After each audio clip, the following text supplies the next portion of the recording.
having me. And yeah, I'm excited to talk about the basics of brand building and how we can keep consistency in branding, and then talk again at the end about a few tools for success in branding. So a lot of my team members are on the call. I appreciate everybody being here, but to give you a little bit of background about Indie Consulting, we are a relatively small marketing consultancy based here in Raleigh, and we help build, grow, and transform brands digitally. So we help in all marketing efforts, from strategy and operations to more executional items in growth marketing with paid advertisements and media, and in brand building, which is the team that I get to lead. And if you are interested in learning more about us, our website is right here, and you can also look us up on Instagram and LinkedIn. And to tell you a little bit more about brand building at Indie in particular, so we are a group of marketers, graphic designers, and digital storytellers fueled by creativity and dedication.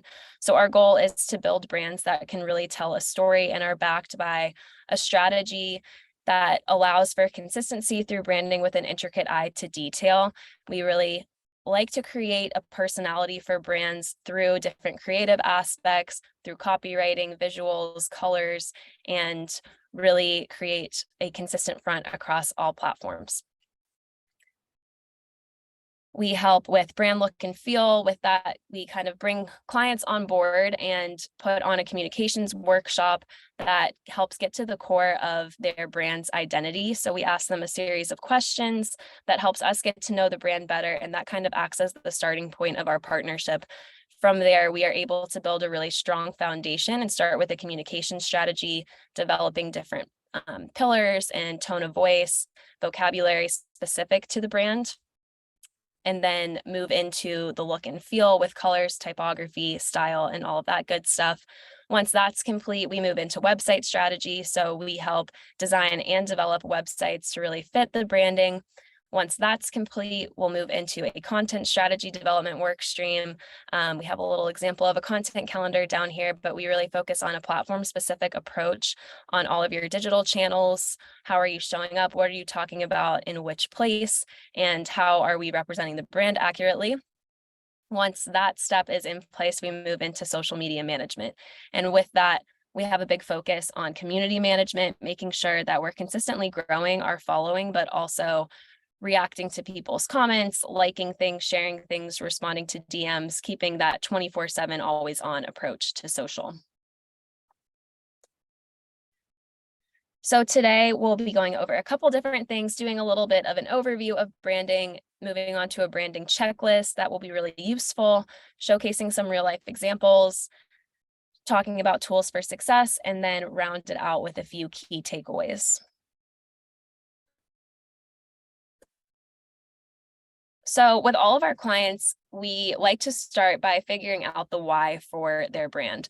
So like I said earlier, we bring clients in, have this communications workshop, and spend a lot of time just talking, getting to know each other, and getting to figure out who the brand is and what its values look like, and how is it providing value to consumers. So with that, we really are trying to build this strong foundation of trust. We're mixing authenticity and credibility to build this strong foundation, and making sure that no matter where our brand is showing up, if you're getting an email newsletter, if you're looking at the website, if you're seeing a social media post, even if you're getting a business card, it's all looking similar. It's talking to you similarly. It has the same tone of voice.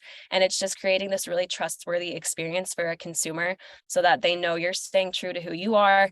And anywhere they look, they can kind of know that level of consistency is going to be there. They know what to expect.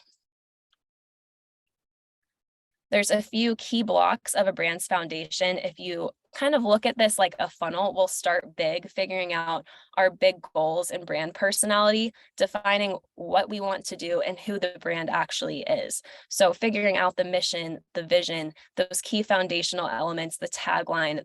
This is never going to change. Maybe your goals start to progress as your company gets bigger, but for the most part, you have these big goals and this brand personality that are going to stay consistent the entire time. Once that is defined, we define how we want to communicate with our consumers. And through that work stream, we develop communication pillars, which act as the key kind of building blocks. So you hone in on maybe 3 to 4 elements that lay the foundation for your brand, and everything builds off of after that. So everything you're talking about can always layer back into these foundational elements, and they also provide a good starting block on how you want to style your brand, helping influence what the logo, colors, fonts, all of that will look like moving forward. Once the communication portion is finalized, then we would move on to defining how we want to communicate and putting that towards a communication strategy. So really helping figure out the brand personality, putting together a lot of information about the right words and language that you want to use, giving your brand its own set of vocabulary.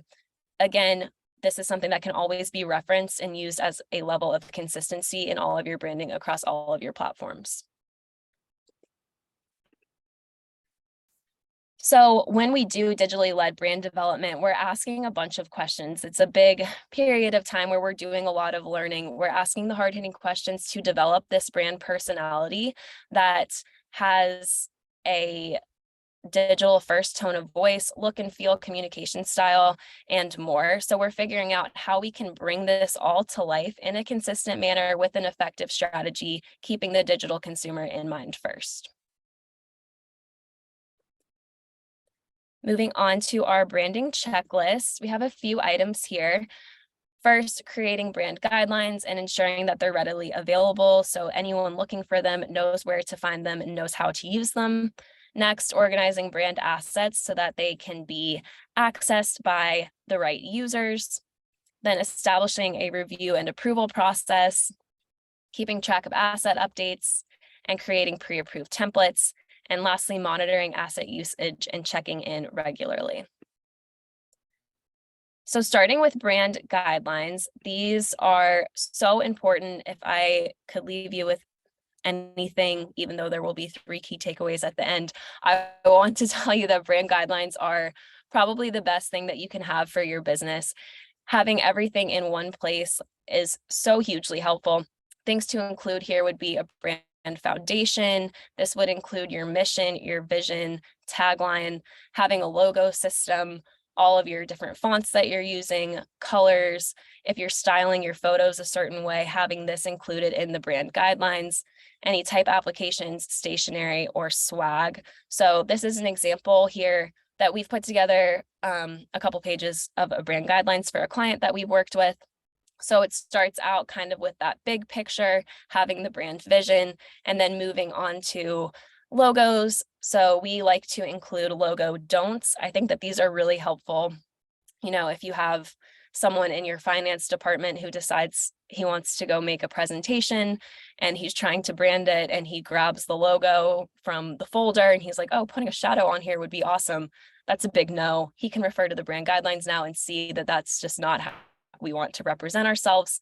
So having these in particular are going to keep your consistency real. You're not squishing the logo, you're not stretching it, you're not putting it in different colors that it's not supposed to be. So really having strict guidelines in place. In the bottom left, you'll see the typography in use. So having subheads that have the good font size, if it's bold, if it's in italics, headlines and body copy, all laying that out in the right way so that anyone who's wanting to make something that's a branded material knows where to go, what it should look like. And then lastly, if you're doing any photo styling, having a go-to guide on how one would style the photos. For this client in particular, we added grain to their photos. So having a page in the brand guidelines that shows a user how to add that grain. So things are staying consistent across all platforms. If they're adding a photograph to a presentation, if someone's uploading something to the website, it's all showing up the same way in a consistent level. So brand guidelines, hugely helpful. Next, we have organized brand assets, figuring out if the right people have the right access. So it's always good to step back and think what team members might need access to branded materials in order to create items that really showcase our brand consistency. So these are some things that we have in place that I have found to be really helpful. Having a folder of internal documents, the letterhead could be set up the same. You have the logo in the right place. People can just go in and download that and then edit the copy as they need. Having a folder of logos, kind of again, referring back to the previous slide, if you have logos in black and white and color, people have correct access to that. They don't need to be going rogue and trying to download the black logo and making it white, and it turns out being this weird gray. It's all in one place. Having photos live in the same area. If you are adding a stylistic element to photos, having a go-to place that those assets already exist is really helpful. So people don't have to go in and try to add the grain themselves, but it's already here. And then social media templates, an easy go-to. This just makes everyone's life 10 times easier if all of your organized brand assets are in one place together. Next, establishing a review and approval process. So first, figuring out who will be reviewing assets and approving them is hugely helpful. We have a couple different steps for that on our team. We make content calendars for a lot of our clients, which is super easy and helpful, having everything in one place. We're pretty basic. We love a good Google sheet to create our calendars so that people can comment directly on it. But about 1 week before the start of the month, we'll send this document over to the client to look through everything. We make our content calendars inclusive of everything we might ever put on social. So we have all of our platforms listed out, what the caption would be, what the image would be. We link out the image files. So if you hover over the link, you're seeing a preview of what the image would look like. We include any accounts that we'll be tagging, any hashtags, if you're adding a location to your Instagram post, or anything else that might be applicable on social, just having that all in one place so nothing's ever catching anyone by surprise. You're not going rogue on the platform and tagging 12 accounts that were never approved in the first place, but having this in one place is really helpful, especially linking out to the creative assets. It gives you an idea of what's coming, what these assets might look like on your feed. And again, with the Google Sheets in particular, it adds a really easy, usable process where people can just tag you on the comments. And then all of our content calendars, you'll see in the top, we link out our brand guidelines. So if we have a new employee starting with us and this is their first time creating a content calendar for a client, they can easily click into the brand guidelines, see what colors they can use, what fonts they can use, and then go from there as they start to build out assets. So again, having everything in that easy, accessible place, super helpful. Next, keeping track of asset updates. So we recently updated our website, and I think this was a good lesson for us. Even though we learn in branding, you sometimes forget when you update one thing, you have to update a lot of others. So it's always good to have a checklist. Hopefully this one here will be helpful, but we were thinking, our website hadn't been updated since the company was founded. So we had more of a linear feel before, and we updated it to this cool kind of wavy background. And then a month went by and we were making a slide deck, and I was thinking, oh, well, this does not look anything like our website now that we've changed our website look and feel. And then I'm looking on Instagram thinking, this isn't looking like our new website either. So how can we just refresh things so that we're all on the same page? And with that, there's a lot to think about. So you'll see some examples here of what our Instagram profile looked like previously, and then how we updated it to fit the new branding. So we kind of brought in that more wave structure that we have on the website. We have a set filter for all of the pictures that we're posting. So some aren't crazy vibrant and some are super dull. We moved on to update our slide deck. So previously, again, that linear feel with the diagonal lines wasn't really working anymore. So we brought in the visual aspects from the website with the background. We also updated our LinkedIn header images. So again, just kind of moving away from that old branding and making sure that everything is up to date. And this is important to remember because you might think that it's not necessary if you're not going through an entirely new rebrand, but sometimes when you do just update one asset, everything else has to fall in line all the way down to the business cards that you're handing out to people to really hone in on that layer of consistency and again, help build trust amongst your consumers. Next on our list, we have create pre-approved templates. This is so hugely helpful. We create templates for all of our clients, and whether they're using them or we're using them, it's great because everyone's on brand. The colors that you need are there. The fonts that you can use are there. These are some examples that we've made for clients in the past. So everything's in one place. This is also really great when it comes to slide templates. I think going back to what I talked about earlier, if someone in your finance department wants to make a set of slides, branding is probably not the first priority for them to make sure that it looks like everything else that's happening in the company. So having a pre-approved slide template is super helpful. You can make these in PowerPoint. You can make them in Google Slides. It's easy to access for everyone. It also cuts down production time so much. It's so easy. No one has to think about trying to figure out what background they want to use or what images they want to bring in or where the logo should go. It's already done for them, so can't recommend that enough. And then lastly on the checklist, monitor asset usage and check in regularly. So the great thing about marketing in this digital world that we're living in is you might think that having this creative asset, creating templates and updating colors and fonts, it can't be backed by anything. You can't tell if it's working, but that's actually not true because so much of digital marketing is backed by data and analytics now. So if we're posting a template, or if we decide that one day we feel like going rogue on Instagram and post something that looks nothing like our current branding, we can go back and look and see how it performed. And hopefully we'll see that the non-branded post was not a great performer, and then we won't do that in the future. So it's really great to constantly keep in and check how your creatives are performing. I also would recommend doing a team Q&A, figuring out what's useful. For us just recently, we're always working in the digital space. Our mind is always in the digital space, but we've been to more networking events and people have asked us for business cards. And we were thinking, well, we don't have any updated business cards to fit with our kind of refreshed brand look and feel. So that would be useful for the team. That's something easy that we can go in and make and take care of. So it's always good to check in with your coworkers. And then competitive research. What is everyone else doing creatively? How can we slightly refresh our look and feel to kind of fit in, to be modern, but also stay consistent and true to our values? So it's always good to just keep an eye on what other people are doing and how you might be able to incorporate some of their ideas into what your team is doing. So we have a couple examples. I'm sure all of you are familiar with Coca-Cola. They have some great branding. I know that this is the company that immediately comes to mind when I think of a recognizable brand.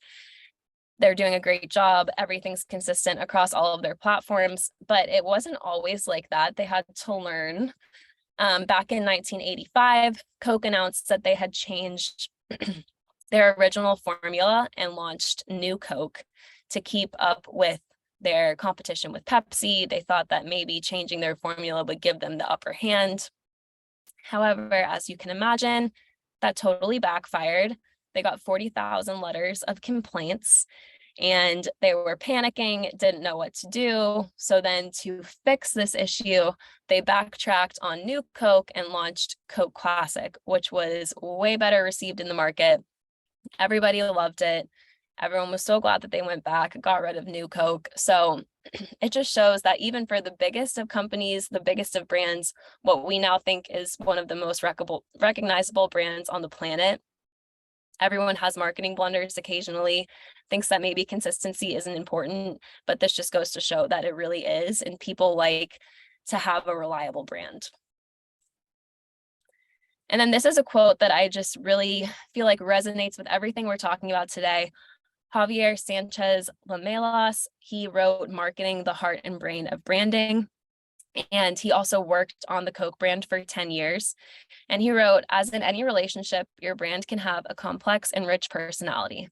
That's fine. However, as soon as you exhibit signs of random behavior, the relationship starts to break up.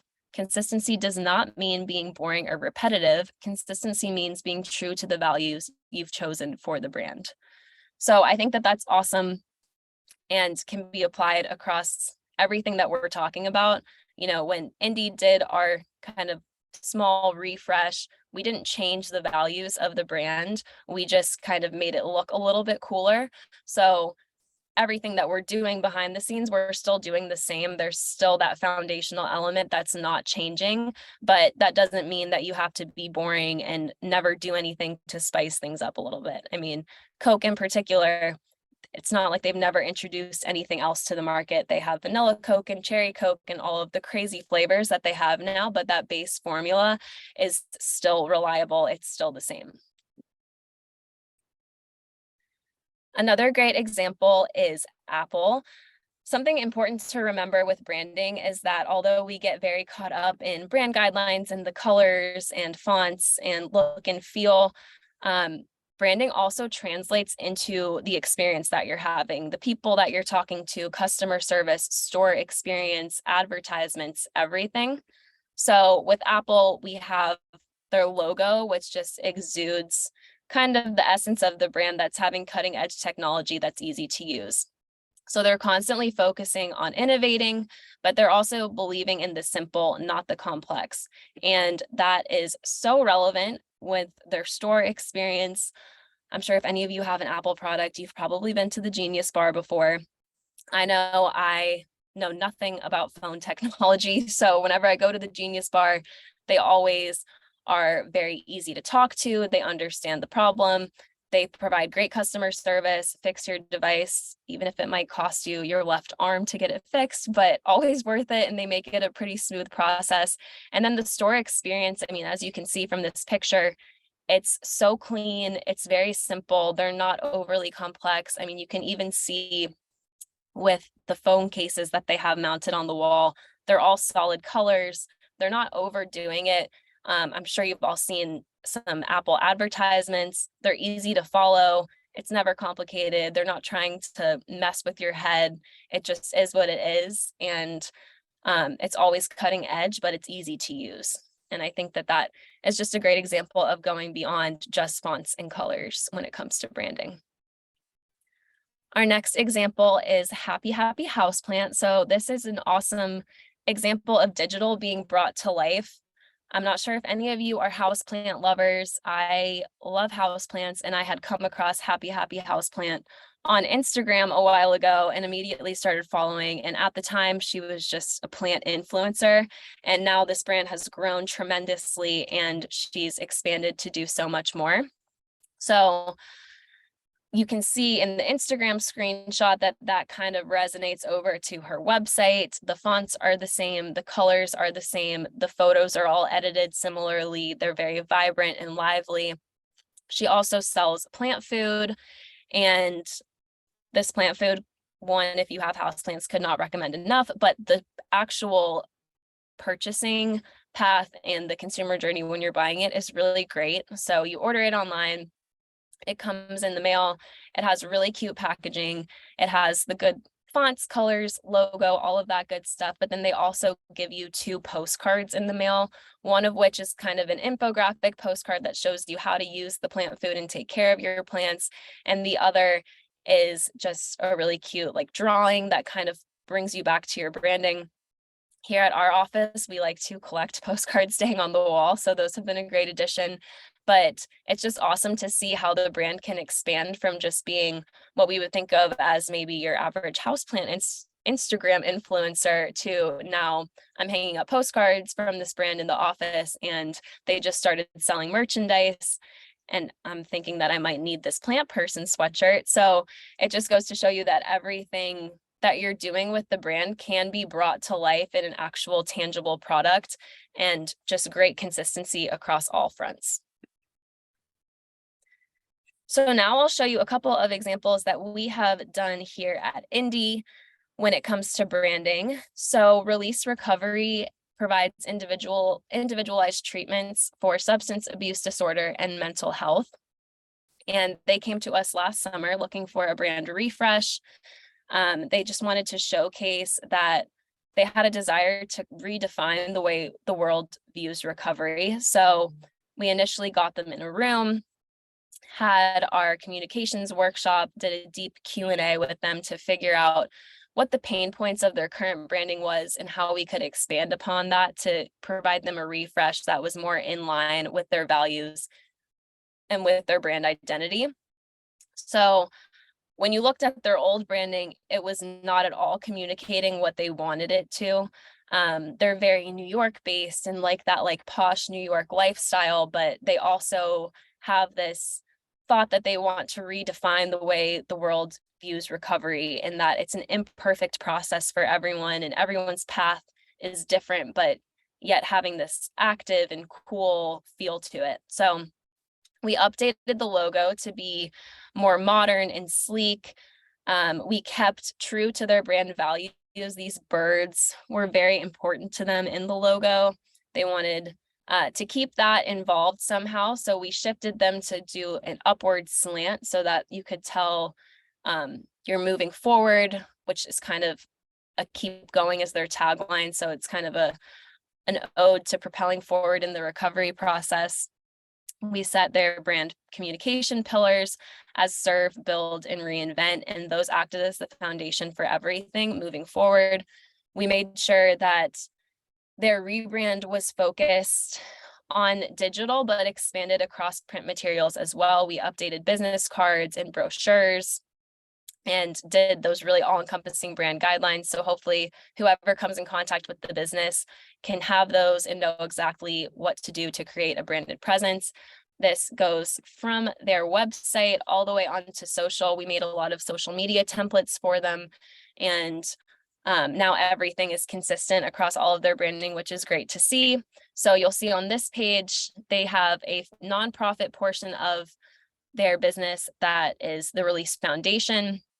We updated that website as well as the Release Recovery website to have the same look and feel. There's some minor differences, like the pop of color on the foundation side is blue and the pop of color on the recovery side is red. So having a few differences, but overall very consistent look and feel. Having the grain added to all of the photography to further showcase that the path to recovery is imperfect. It's different for everyone. So not making their website so polished that that doesn't come across in the visual components. We also made sure to have clear call to actions on all of the pages, using the same language so that people weren't confused, knew how to reach out and get in touch. The next example we have here is Optimal Bio. This is another one of our clients we've been working on for a couple years now. And we create all of their content from blogs to reels, TikToks, and graphics on Instagram. And we help kind of run their photo shoots. So when they first came to us as a client, they had just gone through a branding process with a different partner and had come out of it with this new logo, these colors that were very bright, and the Instagram at the time was not really relaying the message of their brand, which is really focused on health education, and they provide hormone replacement therapy services. So it's rather complex. So really having that area of educating the consumer on what the service is, and then also having this deep root in holistic health, in natural medications, eating properly, exercising. So we took their brand colors, we doled them out a little bit to add a little bit more variety to their Instagram page and really focus on having that educational piece in a lot of their graphics, having reviews and blog updates and videos. So I think that this is a great example, if we can go back to that quote that I shared earlier, that your branding doesn't have to be boring as long as you're staying true to the foundation. So the foundation of this brand has not changed. They're still really focused on holistic health and education, but we have updated templates pretty regularly. We've made the Instagram fresh. We're staying true to its values, but just making it more in line with what a consumer might want to see online. And then our next example is 50 Cups. So this is a tea shop that is opening in Raleigh, hopefully later this spring. And they came to us to help build their brand and had this idea of really focusing on the health aspects of tea and encouraging individuals to take ownership of their health through education and locally sourced organic products, encouraging them to be the best version of themselves. So there was really this theme that kept coming up of like the American dream, and we didn't want to go in the total America direction that's like cheesy and bright, because that doesn't seem to mesh well with tees. So we kind of put a vintage play on it and had a 90s feel to their brand style. So the colors are a little bit more muted. We have this flag logo, but it's waving, looks a little bit more retro. And this brand was really fun to work on because we got to do a lot of playing with words. So their tagline is United We Sip. And their blog page on their website is called Spilling the Tea, which I think is pretty fun. And then you'll see in the upper right-hand corner, we put together this Instagram grid for once they start posting, having this really cool full grid feed once they post all of these 9 squares that just shows the images, the colors, the mission, the goal, everything in the company is really just expressed through this, and all of the branding stays consistent throughout all of their digital platforms. So then we will move on to tools for success. I'm sure most of you are familiar with Canva. If you're not, it's a great tool. Can't recommend it enough. It makes design very easy. There's a lot of templates to use and whatnot, but I'm not sure if you do know about the branding aspect to Canva. So if you have a team account or you're paying for Canva Pro, this is an awesome tool that I can't recommend enough. It's super easy to set up. You'll just go over onto your profile. There's a brand tool, and you can upload all of your brand logos, colors, fonts. So if your font isn't included in Canva currently, you can upload the font files so that you can have it there. It's awesome. It makes things super easy and simple. And then when you're going to make a post, everything will be there for you. So if you yourself are using the account, or if you have a team account, if your team members are going to use it, you'll be able to find the colors. You can go look and find the logos. Fonts are already laid out for you. No one's going rogue and picking like a royal blue when you want everyone to use a muted blue. So it makes things really easy, really helps deliver that consistency across all of your materials. And then moving into our key takeaways.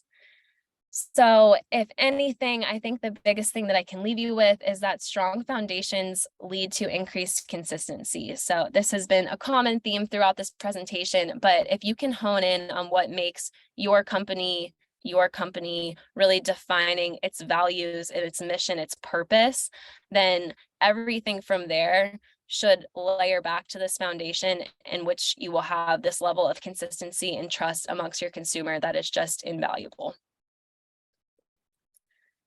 Next, we have stay true to your brand values and offerings. So similarly, this will help really lay that foundation, but you can't really go wrong and you can't be inconsistent if you're always laddering back to your values and offerings. And then lastly, consistently monitor your branding. This is just an important reminder for everyone. If you change one thing, make sure that you are changing everything else and staying up to date on what's happening. It's really important to have that level of consistency across all of your materials. So just having that ongoing checklist of, if this is updated, let's look at these following items and make sure that they're also updated, and keeping everything in line.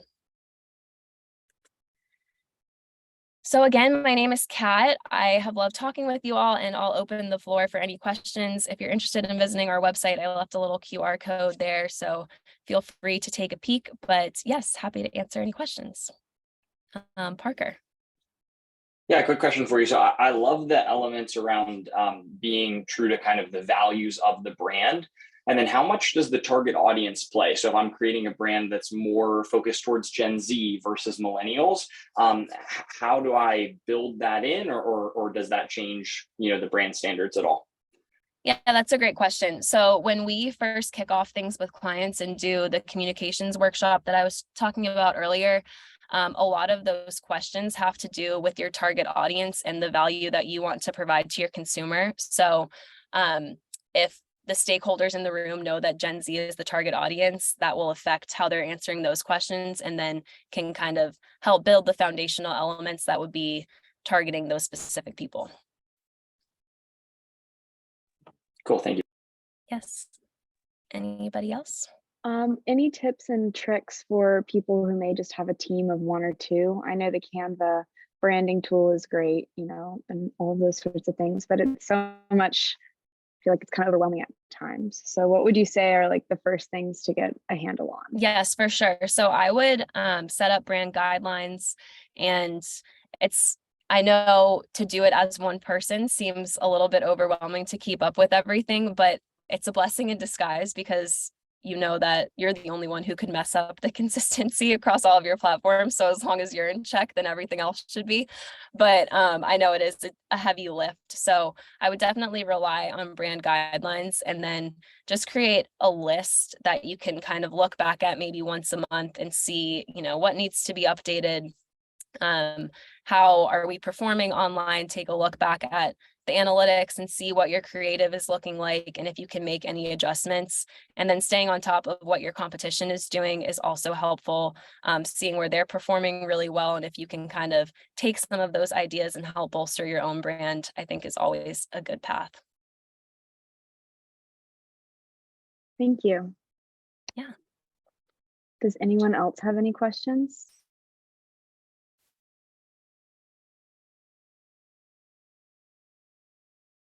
All right. You sure? Last chance? Okay, I guess not. Well, thank you so much for helping us out with all this and, you know, looping us in. I learned a lot, and I hope everybody else did as well. And thank you so much for being with us today. Yeah, thank you. Thank you everyone for joining. If there are any other questions, feel free to email me, Sarah Yu at Shop Local Raleigh, and I can get those to where they need to be. All right. Well, thank you guys, and I hope you have a great rest of the day. Thank you.